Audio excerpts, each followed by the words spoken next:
नमस्कार, welcome to my channel ज़ूबो बायो। मैं हूं वीरेंद्र कुमार वर्मा और आज मैं आपके लिए लेकर आया हूं प्लांट किंगडम का रिवीजन सेशन।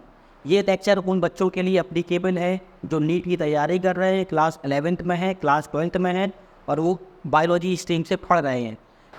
आज का हमारा लेक्चर का टॉपिक है प्लांट किंगडम का रिवीजन सेशन और ये जो क्वेश्चन करने वाले हैं ये होंगे NCERT एक्सेम्पलर प्रॉब्लम। आज हम इंट्रोड्यूस कराने वाले हैं स्टूडेंट प्रश्नी का, जो कि बीच बीच में लेक्चर के बीच बीच में संवाद करती रहेगी और हमसे क्वेश्चन पूछती रहेंगी। प्लीज़ तो ये शुरू करते हैं आज का लेक्चर। आज का हमारा पहला क्वेश्चन है साइनोबैक्टीरिया आर क्लासिफाइड अंडर। जो साइनोबैक्टीरिया है वो किस में आता है? प्रोटिस्टा में आता है, प्लांटी में आता है, मोनेरा में आता है या एल्गी में आता है? आप जानते हैं साइनोबैक्टीरिया को ब्लू ग्रीन एल्गी कहते हैं और ये एक प्रोकैरियोट्स हैं, यानी कि इनमें ट्रू न्यूक्लियस नहीं होता है और ये आते हैं मोनेरा में। इनको अलग किंगडम में रखा गया है, किंगडम मोनेरा, जिसमें हम सारे प्रोकैरियोट्स की स्टडी करते हैं और ये साइनोबैक्टीरिया मोनेरा में आते हैं। आज का हमारा दूसरा क्वेश्चन है fusion of two motile gametes which are dissimilar in size in termed age. जो दो मोटाइल गैमीट्स हैं और वो साइज़ में डिसिमिलर होते हैं, उनके फ्यूजन को क्या कहते हैं? उनगेमी, आइसोगेमी, एनाइसोगेमी एंड जूगेमी। इसका जो आंसर होगा वो होगा ऑप्शन सी, एनाइसोगेमी। यानी कि जो गैमीट होते हैं वो डिसिमिलर इन साइज़ होते हैं और वो मोटाइल होते हैं। एक चीज़ और, इसमें जो आपका उगेमी होता है उसमें भी जो गैमीट होते हैं वो डिसिमिलर इन साइज़ होते हैं, लेकिन उसमें जो मेल गैमीट होता है वो मोटाइल होता है और जो फीमेल गैमीट होता है वो नॉन मोटाइल होता है। तो इसका आंसर होगा ऑप्शन सी। इसका एग्जाम्पल आपको बताते चले, जो एनाइसोगेमस होता है उसका एग्जाम्पल होता है क्लेमाइडोमोनास।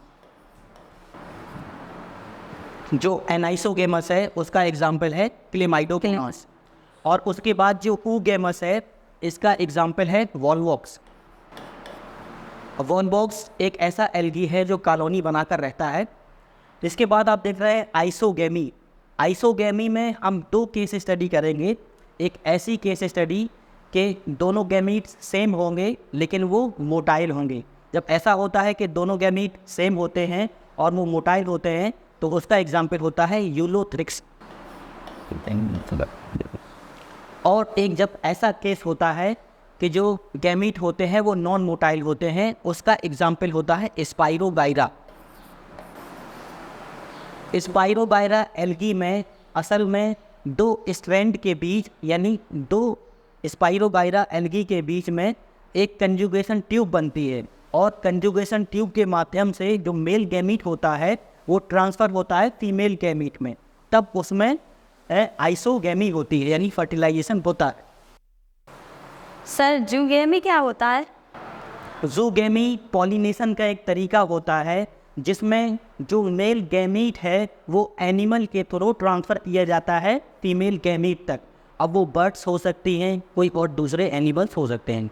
हमारा नेक्स्ट क्वेश्चन है holdfast, stipe and frond constitute the plant body in case of. जो होल्डफास्ट है, स्टाइप है और फ्रॉन्ड है, वो किसकी बॉडी बनाती है? आपको चूज़ करना है वो किस में पाया जाता है तीनों, रोडोफाइसी, क्लोरोफाइसी, थियोफाइसी या ऑल ऑफ दीज। इसका जो आंसर होगा वो होगा आंसर सी, थियोफाइसी।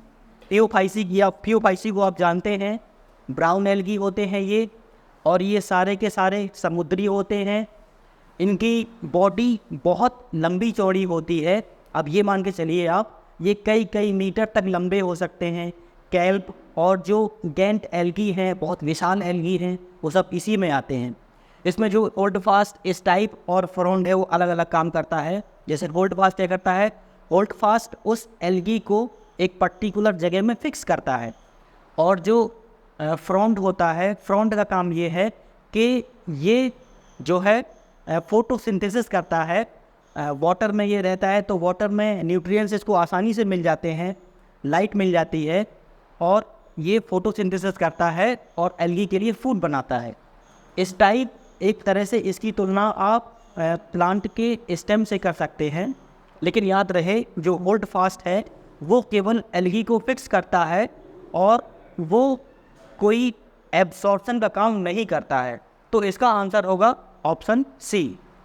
ये कुछ हमने उस फियोफाइसी यानी ब्राउन एल्गी के मेंबर के फिगर दे रखे हैं। ये मेंबर ऑफ फियोफाइसी है ब्राउन एल्गी जिसे कहते हैं, ये है एक्टोकार्पस। ये दूसरा एग्जाम्पल आप देख रहे हैं फिगर में, ये member of Phaeophyceae brown algae, again इसका नाम है सारगासम।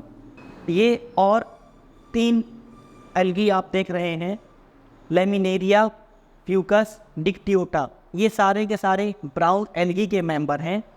और इनमें आप देख सकते हैं फ्रॉन्ड होता है, स्टाइप होता है, होल्ड फास्ट होता है। होल्ड फास्ट इसको एक जगह पे फिक्स किए हुए है। जो स्टाइप है वो प्लांट के स्टेम की तरह काम कर रहा है, और जो फ्रॉन्ड है उससे फोटोसिंथेसिस होती है। जो भी न्यूट्रिएंट्स इसे चाहिए होते हैं वो समुद्र के जल में आसानी से मिल जाते हैं, इसलिए इनकी जो लेंथ है बहुत लंबी हो जाती है। ये जो आप देख रहे हैं तीनों फिगर, इसमें जो लेमिनेरिया है, जो फियोफाइसी या ब्राउन एल्गी है, उसका reserve food material laminarin and mannitol होता है। तो लेमिनेरिन, इसी लेमिनेरिया के नाम पे उसका जो रिजर्व फूड है वो लेमिनेरिन रखा गया है। सर फिगर में हेट्रोक्वांटोफाइटा डिवीजन लिखने का क्या मतलब होता है? आप हेट्रोक्वांटोफाइटा डिवीज़न लिखने का ये मतलब है, फियोफाइसी यानी ब्राउन एल्गी में ये ब्राउन एल्गी या फियोफाइसी का यूनिक कैरेक्टर होता है। जैसे हेट्रोक्वांटोफाइटा मतलब 2 तरह के इसमें फ्लैजेला पाए जाते हैं, उनकी लेंथ अलग अलग होती है, यानी कि एक बड़ा होता है एक छोटा होता है, दोनों फ्लैजेला लेटरल होते हैं, ठीक है। तो 2 तरह के फ्लैजेला होते हैं, इसी से कहते हैं हेट्रोक्वांटोफाइटा। ये फियोफाइसी या ब्राउन एल्गी का एक यूनिक कैरेक्टर होता है। अगले क्वेश्चन की तरफ बढ़ते हैं हम लोग। A plant shows thallus level of organisation, it shows rhizoids and is haploid, it needs water to complete its life cycle because the male gamete are motile, it may belongs to. ये किससे belong करता है? Character दे रखे हैं और आपके सामने 4 option है। ऑप्शन है टेरिडोफाइट्स, जिम्नोस्पर्म, मोनोकॉट्स और ब्रायोफाइट्स। अब आपको देखना होगा जो थैलस लेवल ऑफ ऑर्गेनाइजेशन होता है वो एल्गी में भी होता है, और एल्गी के बाद जो डेवलपमेंट होता है वो ब्रायोफाइट का होता है। ब्रायोफाइटा में leaf like structure, stem like structure और रूट लाइक स्ट्रक्चर होते हैं। तो थैलस लेवल ऑफ ऑर्गेनाइजेशन किसमें होता है? ब्रायोफाइट्स में। तो ये ब्रायोफाइट्स का एक यूनिक कैरेक्टर है। इसके बाद इसमें दे रखा है it shows rhizoids and is haploid.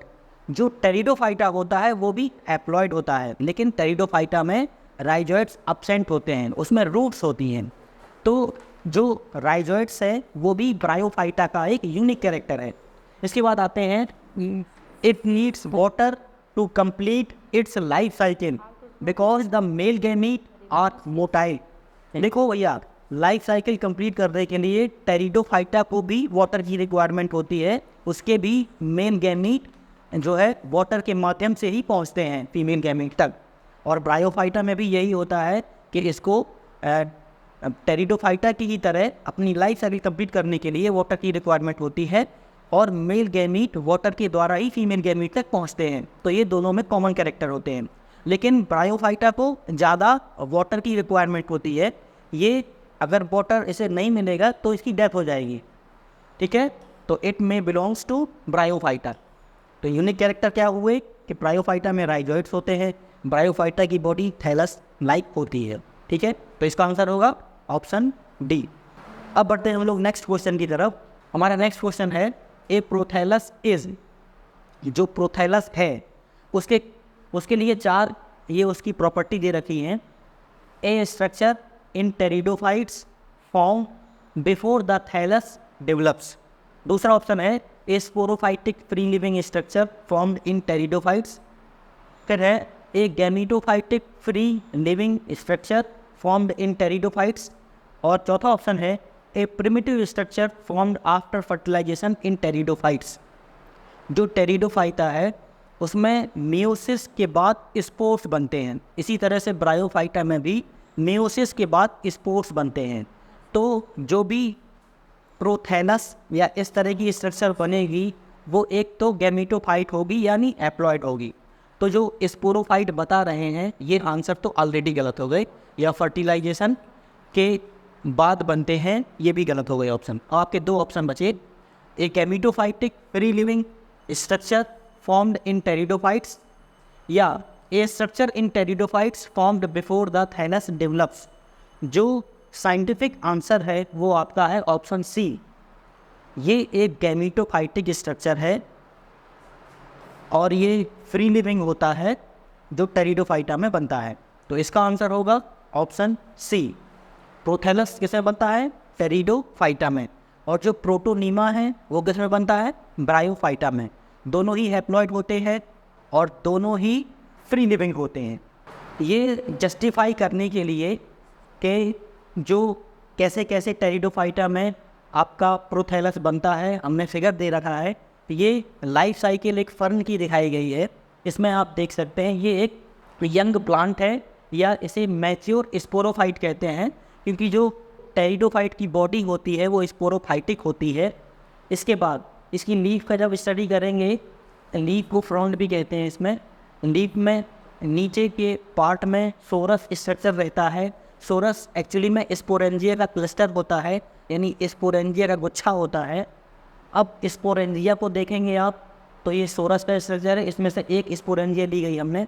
Sporangia में एक सेल्स होती है स्पोर मदर सेल, जिसमें मियोसिस होता है और मियोसिस के फलस्वरूप स्पोर बनता है। यही स्पोर आगे चल के डेवलप होगा, किसमें? प्रोथैलस में डेवलप होगा।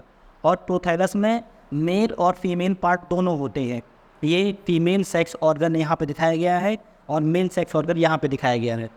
इसके बाद जब डेवलपमेंट होगा ये आगे, इसमें एक ख़ास बात और होती है।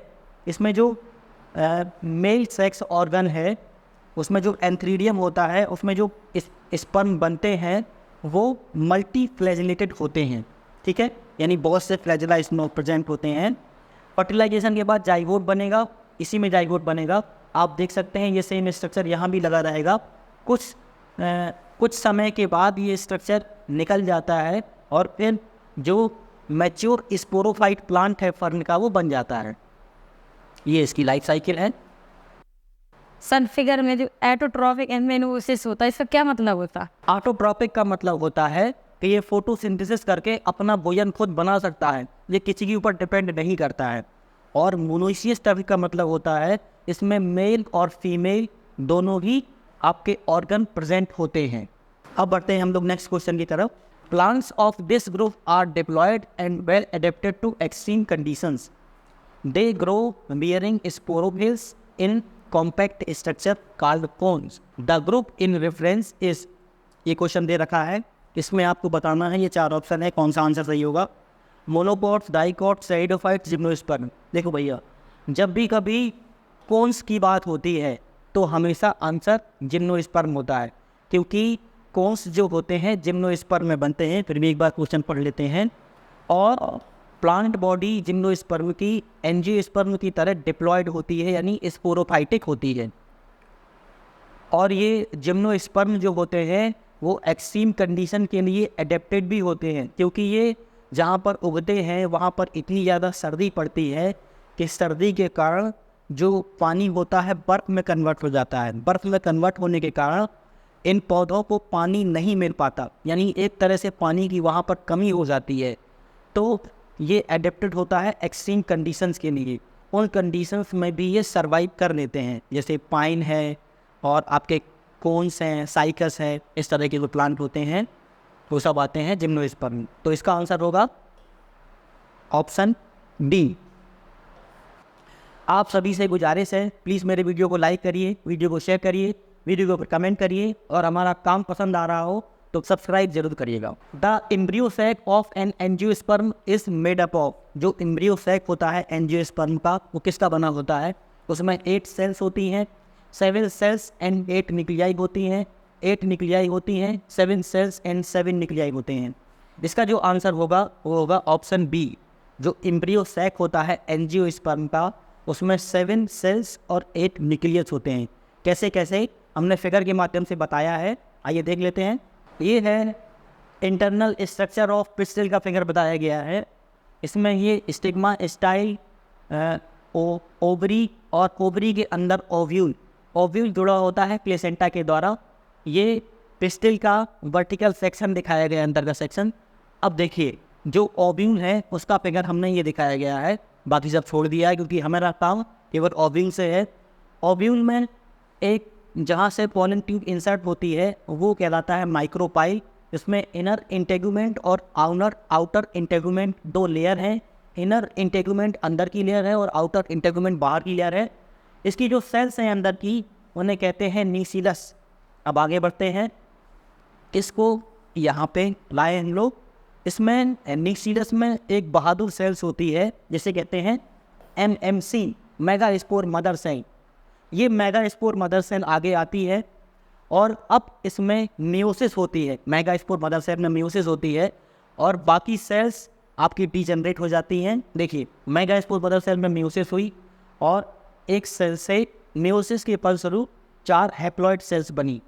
इसमें से जो 4 हैप्लॉइड सेल्स हैं, एक सेल्स फंक्शनल मेगा स्पोर में कन्वर्ट होती है और वही एम्ब्रियो सैक बनाती है और बाकी 3 सेल डीजनरेट होती हैं। आगे के स्लाइड में हमने दिखाया हुआ है। अब जो फंक्शनल सेल थी जिसे हम फीमेल गैमेटोफाइट या फंक्शनल मेगास्पोर बोल रहे हैं, उसका फिगर हमने ये दिखाया गया है। ठीक है, अब मियोसिस एक बार हो गई, क्रोमोसोम्स की संख्या उसमें आधी हो गई। अब जो इसमें डिवीजन होंगे माइटोसिस होंगे। माइटोसिस के फलस्वरूप सेल्स बनते हैं, 3 सेल्स इधर 3 सेल्स इधर और 2 सेल्स बीच में। जो 2 सेल्स बीच में बनती हैं वो फ्यूज हो जाती है, यानी एक सेल बन जाती है। तो आप आगे की फिगर में देख सकते हैं, ये 3 सेल दिखाई गई है, इधर 3 सेल दिखाई गई है और ये एक सेल दिखाई गई है। ये एक सेल फ्यूज हो जाती है, यानी कि ये डिप्लॉयड होगी बीच की सेल, बाकी सारी सेल हैप्लॉयड होंगी। ये जो सेल्स हैं ये एंटीपोडल सेल्स हैं, इधर की सेल्स हैं साइनरगेट सेल्स हैं। साइनरगेट सेल्स को एग एपरेटस भी बोलते हैं हम लोग। और बीच में जो सेल्स हैं से सेंट्रल सेल्स कहलाती है और इनका जो न्यूक्लियस होता है वो डिप्लॉयड होता है। बाकी सारी सेल्स का जो न्यूक्लियस है वो हैप्लॉयड है। इसको एग एपरेटस और साइनरगेट्स बोलते हैं। ये तीनों सेल्स साइनरगेट्स कहलाती हैं और ये पूरी 3 सेल्स को हम एग एपरेटस बोलते हैं। इसके अपोजिट में जो सेल्स होती हैं उन्हें एंटीपोडल सेल्स बोलते हैं। तो हमारे फीमेल गैमेटोफाइट या फंक्शनल मेगास्पोर में कितनी सेल्स हो गई?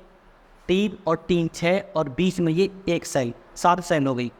और अगर न्यूक्लियस को गिनते हैं हम तो 1 2 3 4 5 6 7 8, यानी कि बीच वाली सेल में 2 न्यूक्लियस होते हैं। तो 7 सेल्स और 8 न्यूक्लियस हो गए। सर जैसे इस फिगर में इसके हम जो नाम लिखे इसको हटा दें तो फिर इसको देख के कैसे पता कर सकते हैं ये 3 जो लिखा है कि कौन एंटीपोडल से और कौन साइनगेट्स है? ये बहुत बढ़िया आपका कॉन्सेप्चुअल क्वेश्चन है कि अगर हम ये साइनरगेट्स एंटीपोडल ये जो लेबल है, अगर लेबल हटा दें, ये नाम सारे हटा दें, तो हमें कैसे पता चलेगा कि कौन सी सेल साइनरगेट्स है और कौन सी एंटीपोडल सेल्स हैं? देखो भैया, जो पॉलन ट्यूब होती है वो जहाँ से इंसर्ट करती है वो कहलाती है एग एपरेटस या साइनरगेट्स, और इसके अपोजिट में जो सेल्स होती हैं उन्हें हम कहते हैं एंटीपोडल सेल्स। तो ठीक है, इसका आंसर होगा 7 cells and 8 nucleus. If the diploid number of a flowering plant is 36, what would be the chromosome number in its endosperm? इसमें ये दे रखा है कि diploid number of flowering plant यानी जो 2n है वो है 36। अब ये पूछ रहे हैं कि फ्लावरिंग प्लांट आप जानते हैं एंजियोस्पर्म में फ्लावर बनते हैं। तो फ्लावरिंग प्लांट में अगर डिप्लॉयड नंबर ऑफ क्रोमोसोम 36 है तो उसके एंडोस्पर्म में कितने नंबर होंगे? आप जानते हैं जो एंडोस्पर्म होता है एंजियोस्पर्म का या फ्लावरिंग प्लांट का वो 3n होता है। तो यहाँ से आपका जो n आएगा वो 18 आएगा और जो 3n होगा वो होगा 3 × 18। तो आंसर आएगा 54। इसका आंसर होगा ऑप्शन सी। अगर यही चीज़ हम जिम्नोस्पर्म में पूछते कि भैया स्पोरोफाइटिक प्लांट में जो 2n नंबर ऑफ क्रोमोसोम में 36 है, तो आप बताइए जिम्नोस्पर्म के एंडोस्पर्म में कितने क्रोमोसोम होंगे, तब उस केस में 18 क्रोमोसोम हो जाते हैं, क्योंकि जो जिम्नोस्पर्म का एंडोस्पर्म होता है वो हैप्लॉइड होता है, और जो एंजियोस्पर्म है या जो फ्लावरिंग प्लांट है उसका जो एंडोस्पर्म होता है वो ट्रिप्लॉइड होता है, यानी 3n होता है। हमारा नेक्स्ट क्वेश्चन है, protonema is haploid and is found in mosses, diploid and is found in liverworts, diploid and is found in pteridophytes, haploid and is found in pteridophytes. जो प्रोटोनीमा होता है वो कैसा होता है, हैप्लॉइड के डिप्लॉइड। हमने बताया था प्रोटोनीमा हो या प्रोथैलस हो वो हमेशा हैप्लॉइड होते हैं। और प्रोटोनीमा बनता किस में है, जो प्रोटोनीमा है वो बनता है ब्रायोफाइटा में, और जो प्रोथैलस है वो बनता है टेरिडोफाइटा में। तो इसका आंसर होगा haploid and found in mosses. हाँ भैया, जो ब्रायोफाइटा है उसमें भी किस में बनता है, उसमें भी बनता है मॉसेस में। इसका आंसर होगा ऑप्शन ए।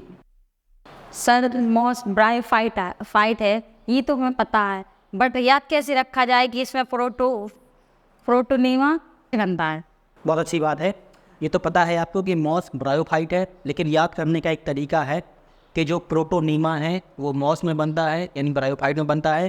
देखो भैया, प्रोटो मीन्स होता है प्राथमिक, यानी जो सबसे पहले प्राथमिक है वो है एल्गी के बाद जो डेवलपमेंट होता है प्लांट का वो ब्रायोफाइट का होता है, और जो प्राथमिक हम कह सकते हैं स्ट्रक्चर जो बनता है वो ब्रायोफाइट में बनता है।